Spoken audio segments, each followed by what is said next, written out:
দেখো modal auxiliary plus কি বি1, মডেল অক্সিলারি প্লাস বি1। Shall, should, will, would, can, could, may, might, must, may, might, must সবগুলোর সাথে কি যুক্ত হবে? হ্যাঁ, বি1 মানে যে বারবার প্রেজেন্ট ফর্ম অথবা বেস ফর্ম অথবা মেইন ভার্ব। হ্যাঁ, প্রেজেন্ট ফর্ম।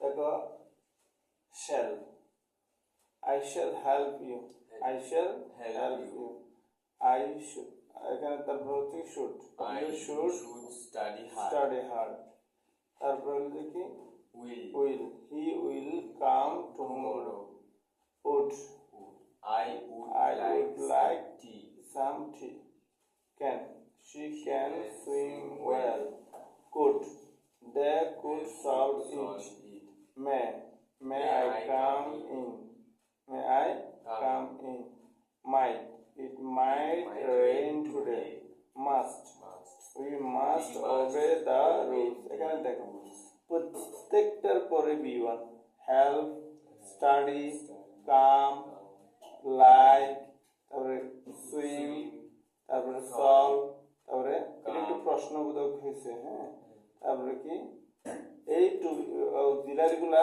সাবজেক্টের আগে এসে কি হয়? প্রশ্নবোধক হয়। ঠিক আছে, সাবজেক্টের আগে আসে কি হয়? প্রশ্ন হয়। ঠিক তেমনি ভাবে টু ডু ভার্ব কি সাবজেক্টের আগে আসে প্রশ্নবোধক হয়। মানে অক্সিলারি গুলা সাবজেক্টের আগে আসে কি হয়? প্রশ্নবোধক বাক্য হয়। যেমন দেখো মাইট, মাইটের পরে কি রেইন, ওবে, সবগুলা বি1। এই মডেল অক্সিলারি গুলা সাবজেক্টের আগে এসে কি হয়? প্রশ্নবোধক বাক্য হয়। যেমন দেখো মে,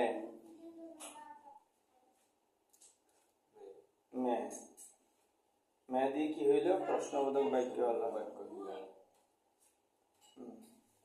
তারপরে এখানে আরো আছে, এটা হচ্ছে কি মাস্ট, তারপরে ডিয়ার নিড, হ্যাঁ dare need, DARE and WD need, এগুলো হচ্ছে সেমি অক্সিলারি। অক্সিলারিতে ব্যবহৃত হয়, আবার মেইন ভার্ব হিসাবেও ব্যবহৃত হয়। আরো দুইটা আছে, এটা হচ্ছে use to, ought to। ought to হচ্ছে কি উচিত অর্থে আমরা ব্যবহার করি, নৈতিক দায়িত্ব হিসেবে। We ought to love our country।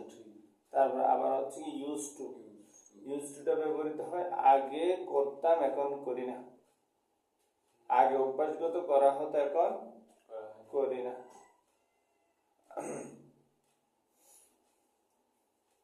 এই হচ্ছে কি মডেল অক্সিলারির ব্যবহার। মডেল অক্সিলারির কি ব্যবহার মনে রাখতে হবে সবসময়। মডেল অক্সিলারির পরে বি1 বসে, মডেল অক্সিলারির পরে কি বসে? বি1 বসে। হ্যাঁ, আর আরো আরো আরো আছে কি ইনফিনিটিভ টু এর পরে বি1 বসে, টু ডু ভার্বের পরে বি1 বসে, তারপরে আর কি বসে?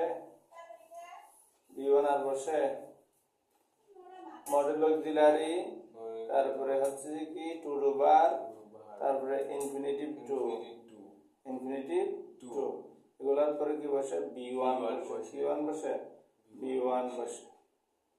Thank you.